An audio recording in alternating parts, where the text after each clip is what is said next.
Friends, কেমন আছো সবাই? আশা করি সবাই ভালো আছো। নিয়ে আসলাম তোমাদের সাথে আরেকটি রেসিপি নিয়ে।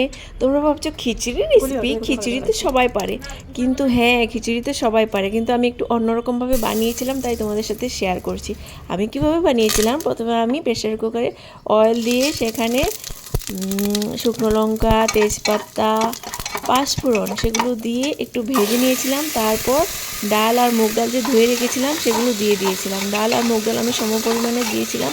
সেগুলোকে সেই তেলের মধ্যে হালকা করে ফ্রাই করে নিয়েছিলাম। এই খিচুড়িটা অনেকই টেস্টি হয়েছিল, যার জন্য ভাবলাম যে রেসিপিটা তোমাদের সাথে শেয়ার করি। এমনিতে আমার হাজব্যান্ড অনেক ভালো খিচুড়ি বানায়, কিন্তু আজকে আমি এই খিচুড়িটা বানিয়ে ও হার মেনে গেছে যে ওর থেকে ভালো আমি বানাই। তো তার জন্য তোমরা একবার অবশ্যই ট্রাই করবে, আশা করছি খুবই ভালো লাগবে, খুবই টেস্টি হয়েছিল। তারপর এইভাবে ফ্রাই করার পর চাল আর ডালকে ফ্রাই করার পর সেখানে দিয়ে দিয়েছিলাম জল। আমি 1 কাপ চাল 1 কাপ ডাল দিয়েছিলাম, তার 4 গুণ জল দিয়েছিলাম, 8 কাপের মতো জল দিয়েছিলাম। আমি মেপে দিইনি, তবে আমি তোমাদের সাথে পরিমাণটা শেয়ার করছি। তারপর এভাবে উতলানোর পর আমি ফেনাটাকে এভাবে উঠিয়ে নিয়েছিলাম। তারপর আরেকটা চৌকাতে কড়াই বসিয়ে সেখানে তেল ঢেলে সেই তেলে দিয়ে দিয়েছিলাম আদা কুচি, টমেটো, কাঁচা লঙ্কা। সেগুলোকে একটু ফ্রাই করে একটা আলু 4 টুকরা করে কেটে দিয়ে দিয়েছিলাম। আমি বেশি আলু দেইনি, কারণ আমি সবজি বানিয়েছিলাম, সেখানেও আলু ছিল। আর সয়াবিন ভিজিয়ে রেখেছিলাম, সেই সয়াবিনগুলোকেও দিয়ে দিয়েছিলাম। তারপর এই সবগুলোকে ভালোভাবে ফ্রাই করে নিয়েছিলাম। আমি আলুটা দিয়েছিলাম খিচুড়িতে, এটাকে আমি এটাকে গলিয়ে দেবো, খিচুড়ির সাথে মিক্স করে দেবো, সেই জন্য দিয়েছিলাম। তারপর তো হলদি লবণ দিয়েছিলাম, হলদি লবণ দিয়ে ভালো করে ফ্রাই করে নিয়েছিলাম।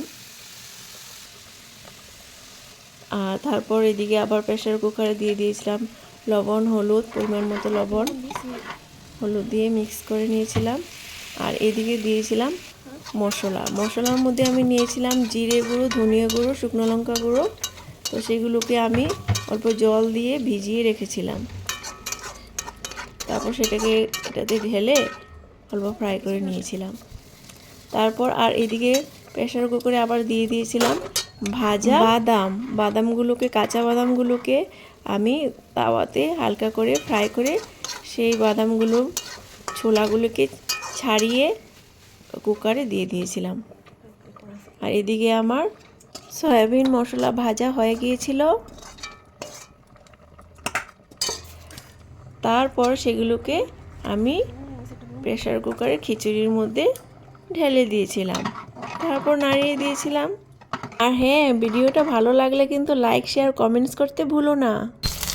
এরপর সবার শেষে 2 চামচ ঘি গরম করে সেই ঘিতে 5 ফোড়ন আর কাঁচা লঙ্কা দিয়ে সেটাকে সেই খিচুড়িটার মধ্যে দিয়ে দিয়েছিলাম। তারপর সেটাতে দিয়ে দিয়েছিলাম ধনেপাতা ছড়িয়ে দিয়েছিলাম। খিচুড়িটা এতই টেস্ট হয়েছিল না, কি বলবো ফ্রেন্ডস। তোমরা একবার অন্তত এবার এভাবে বানিয়ে খেয়েও, খুবই ভালো লাগবে। খিচুড়ি তো অনেকে অনেকভাবে বানিয়ে খায়, একবার এইভাবে বানিয়ে খেয়েও অনেক ভালো লাগবে। Thank you for watching.